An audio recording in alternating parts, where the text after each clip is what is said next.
Good evening and welcome to the WDSU News Hot Seat. I'm Travers Mackel. This is our final hot seat forum or debate of the election season, as Election Day is now under 1 week away. We're talking about the New Orleans Tax Assessor's Office. 4 people have qualified to run. They are all here tonight for this debate. They are in alphabetical order: Anthony Brown, Andrew Low Tax Gressett, Carlos Hornbrook, and the incumbent, Errol Williams. Gentlemen, thank you all for being here. We got a lot of questions to get to in very little time. So everybody is going to have a chance to make an opening statement. We do go alphabetically. Mr. Brown, you have 60 seconds or 1 minute to let voters know why you feel you're the best candidate for them. Okay, thanks. The name is Anthony Brown, number 11 on the ballot. The people of New Orleans for the past 36 years have been lied to, cheated, bamboozled by someone who placed one hand on the Bible and one hand in the ear and say, "I do solemnly swear to support the Constitution and the laws of the United States." Here it is, Mr. Williams, a career politician. While giving himself a property tax break, the hardworking people of New Orleans are seeing their property tax increase to the point where thousands of New Orleans have lost their roof over their heads. Errol Williams has the nerves to be asking the good people of New Orleans for 4 more years. We are saying 4 more years for what? All right, thank you, Mr. Brown. Andrew Low Tax Gressett, you have 1 minute to make an opening statement. Good evening, New Orleans. I am here to ask you to let Gressett assess it and forget the rest, and here's why.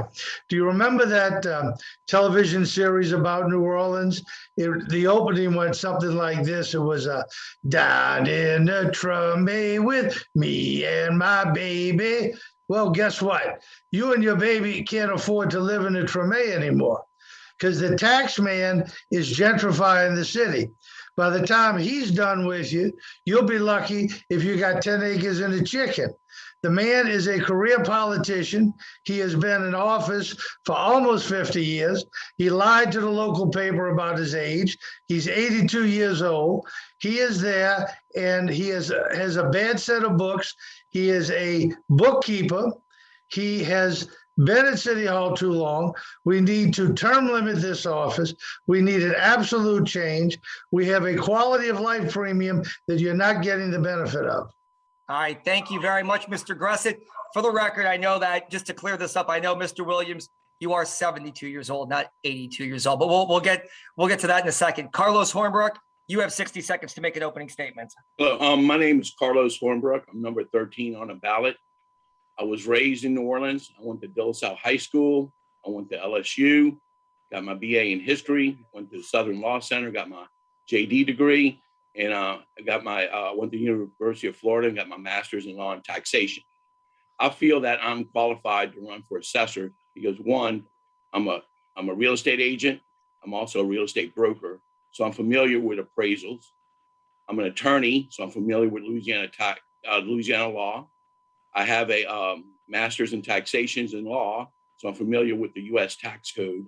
But most important, I'm a community activist. I'm the only candidate here that's brought a neighborhood from despair to repair. Being on a team with from Central City Economic Corporation and bringing back Aretha Castle Haley. Also put us being a community advisor. I'm the only candidate here that won the WDSU Helping Award. So thank you. All right. Thank you, Mr. Hornbrook. Mr. Williams, your shot's flickering a little bit. You hear us and see us because you have 60 seconds to make no problem. It's a common problem with this internet connection. That's okay. Okay, you have 60 seconds to make an opening statement. Yeah. My name is Errol Williams. I'm currently the tax assessor for Orleans Parish. I'd like to thank the citizens for the opportunity to serve them over the past 10 years. When the citizens decided that they wanted to have one single assessor, I promised a very simple formula to deliver fair and equitable assessment practices that are transparent and delivered in a courteous and professional manner. Over the 10 years, I've had several changes that I've made that have been pretty good. From my view, that is, you don't have to come down and file a homestead exemption every year. Okay, there's no more long lines. We've expanded the days from from 15 days to 30 days. So people can have time to come in and view the assessments when we open the tax rolls.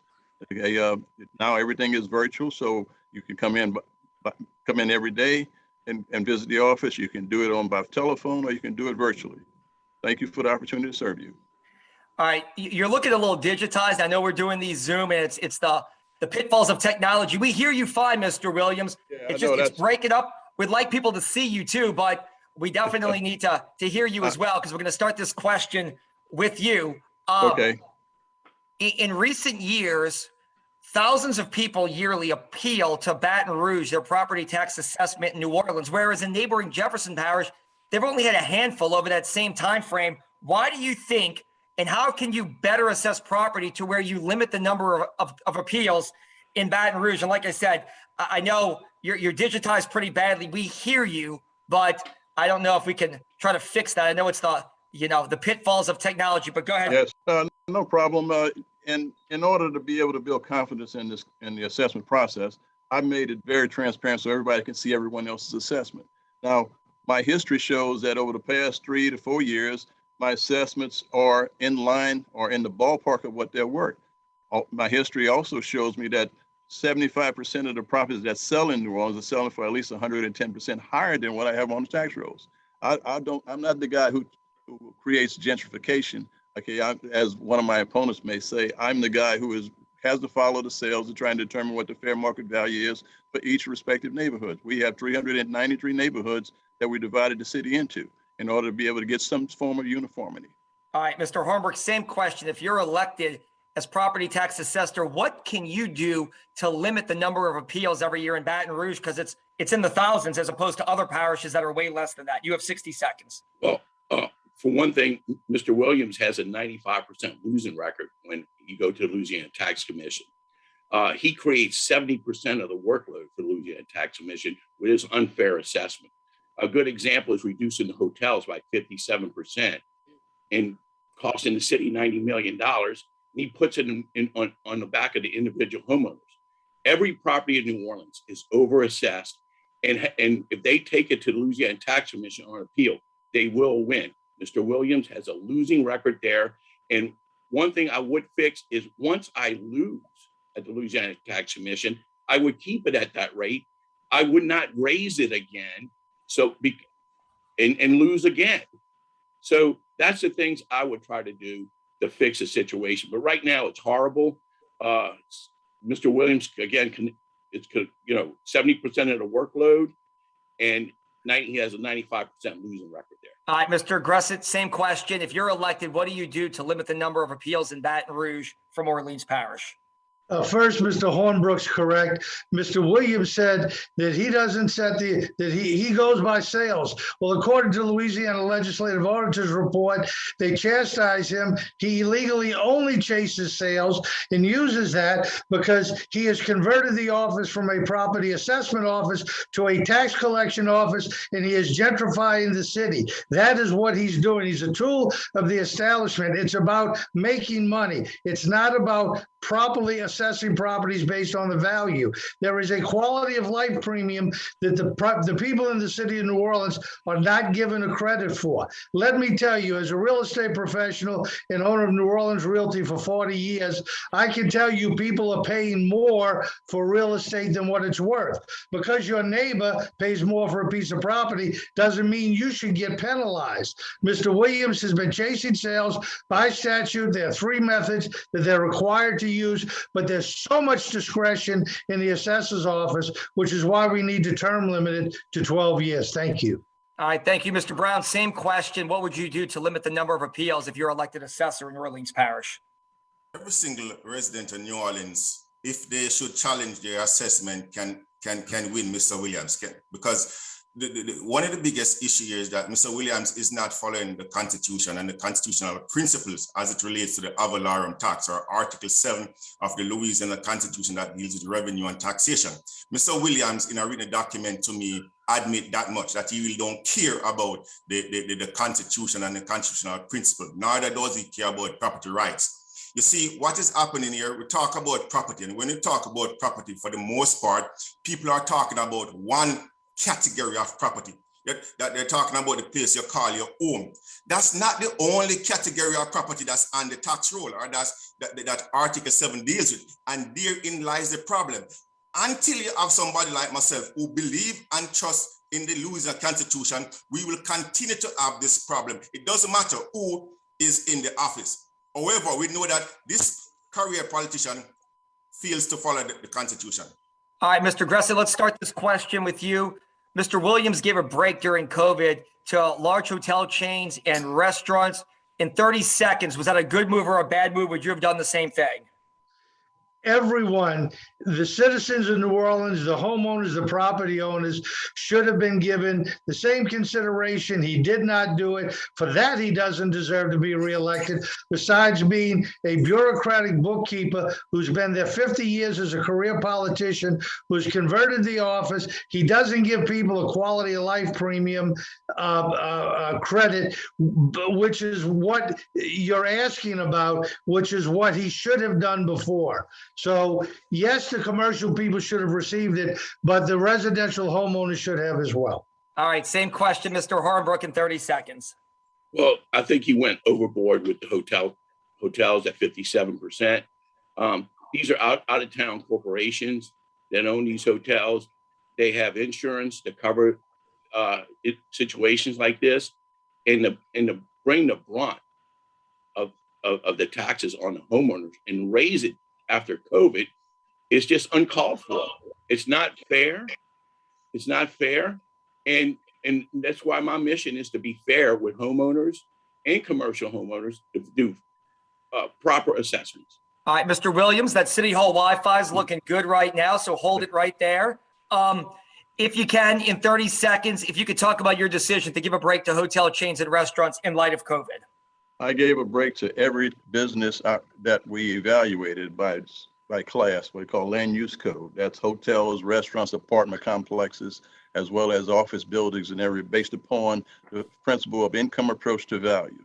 And that is because 700 assessors got together and decided that this is what the best way to try and determine how you value property in a pandemic. Because if you buy a hotel today, okay, and it's got 70 or 80% occupancy, it's worth $20-30 million.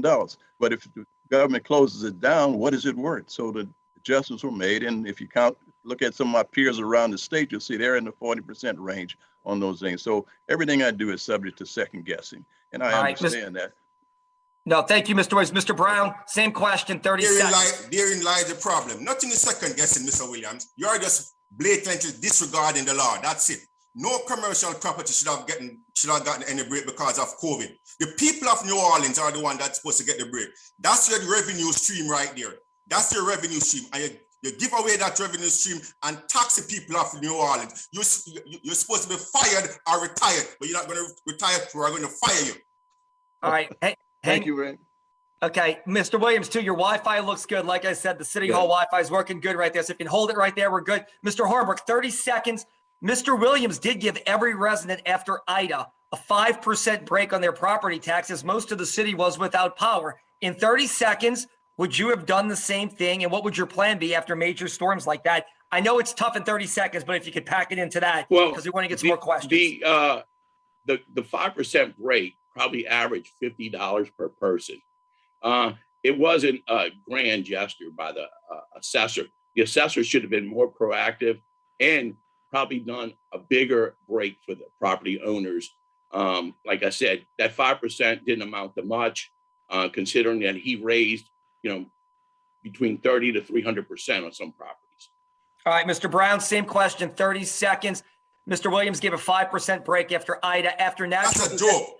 5% is a joke. Mr. Williams have in excess in his budget, millions of dollars sitting down in his budget right now, surplus. Mr. Williams is not a CEO for a company. He's a public servant. So that money is supposed to go back to the people of New Orleans. 5%, it's a slap in the face to the people of New Orleans. All right, Mr. Williams, if you could talk about your idea to give everybody a 5% break after Hurricane Ida about 7 weeks ago. Well, one of my opponents said that I gave away, cost the city $90 million. It's actually $21 million in 2021. And this year with the 5% break, it's $17.5 million. Okay, and with the people who brought in their necessary adjustments because they had physical damage, the number is another $2.5 million. So we're right around $20 million this year that was reduced based upon the, IDA's damages to those properties. Now, the 5% is tied to the term called out of service or non-operational. That's the unit that I use to value the property. All right, and Mr. Grussit, 30 seconds. What do you think about that decision, and what would you have done after a natural disaster?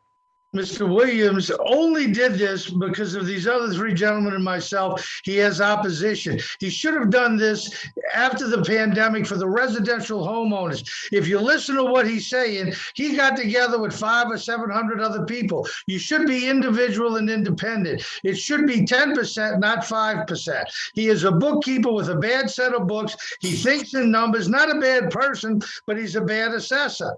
And everything he talks about is numbers, numbers, numbers. But these are people. He is gentrifying the city. He's making it so expensive that he's destroying the culture of New Orleans. All right, we could go on and on because there's a lot we have to get to. But we want to give you all time because this is a super specific office that deals with New Orleans, obviously, homeowners, businesses. We're going to wrap up, and we're going to give you all a big chance to make a closing statement here because we want you all to try to sell yourself to voters and let them know why you feel you're the best candidate. Mr. Williams, we're going in reverse order. Like I said, your shot looks good right now. You've got 60 seconds to make a closing statement. Again, thank the citizens of New Orleans for allowing me to serve them for the past 10 years. I promise the same thing for the next 4 years, and that's to deliver fair and equitable assessment practices in a transparent and a courteous and professional manner. I do pay my taxes every year, and I also understand that I'm not a bookkeeper, I'm actually an accountant. Okay, and there's a difference between the two, Mr. Grussit. Okay, but I plan to serve you in the same manner as has been done in the past. That's all I can do. All right, Mr. Hornbrook, you have 60 seconds to let people know why you feel you're the best candidate for this office. Well, the major difference between Mr. Williams and myself is that he believes he should just be an appraiser. I believe you should be a facilitator. We need an assessor that's going to be proactive to start bringing businesses, work as a team with the mayor, and start bringing businesses back into New Orleans. Mr. Williams admittedly has said he brought one business in his whole 36 years of office, Folgers Coffee. And to add insult to injury, he was forced to collect taxes from them. But my job, to be an appraiser, do fair assessments. We got citizens in New Orleans leaving. We got businesses closing because Mr. Williams is not fair. What we need to do is to have fair assessments. And just my name is Carlos Hornbrook. I'm number 13 on the ballot, and vote. And I humbly ask for your vote. All right, Mr. Grussit, you have 60 seconds to make a closing statement. You were right at 60 seconds right there, Mr. Hornbrook. Good job. I'd like to first thank WDSU because in this crazy new world of media and everything, a lot of people are not devoting the time. So thank you. And I'd like to also thank my fellow citizens as a native New Orleanian. I'm a product of St. Henry's Grammar School, Rob Wen High School, Delgado, Xavier, Loyola. I am a real estate professional, the only full-time real estate professional in this race. New Orleans Realty has been my company for over 40 years. And I will tell you that the job of the assessor is discretionary. It needs to be term limited. It is one of the most powerful positions in the state of Louisiana because of the value of our properties. So I will ask you to consider voting for me, Andrew Lotax Grussit, because all the properties are overpriced, overassessed in the parish of Orleans. And my ballot number is number 12, like the disciples. Thank you, and God bless you all. All right, thank you. Mr. Brown, you get to round us out 60 seconds for a closing statement. When Mr. Errol G. Williams started his career as a tax assessor, I was just entering high school, a baby. The good people of New Orleans deserve better. We have individuals right now on the ballot running for a major office here, political seat here in Orleans Parish tax assessor. And to date, not one public debate. Mr. Williams, we cannot embarrass or shame Mr. Williams enough to come out and give a public debate, to talk to the people of New Orleans about his office. He's violating the Constitution. Hence, putting additional tax burden on the backs of the people in New Orleans, causing the largest homeless population here in New Orleans. Every single overpart in New Orleans, you can find people sleeping on this overpart. It's time for Mr. Williams to bow out gracefully or let somebody else who is willing to follow the Constitution do it. I'm Anthony Brown, number 11 on the ballot. And to the good people of New Orleans, I say thank you for allowing me to serve you and much love. All right. Thank you all. Anthony Brown, Andrew Lotax Gressett, Carlos Hornbrook, and the incumbent Errol Williams. We appreciate your time. Election day is next Saturday. Mr. Williams, I think our next news story is going to be fixing that Wi-Fi at City Hall so we can see you a little 13 better. on November 13th. November Thank you, 13th, everyone. excuse me. That's going to be the next story that we do at City Hall, I think. We appreciate your time. Once again, Election Day, November 13th, excuse me. Please go vote. You can see this entire hot seat and all of our hot seats on WDSU.com.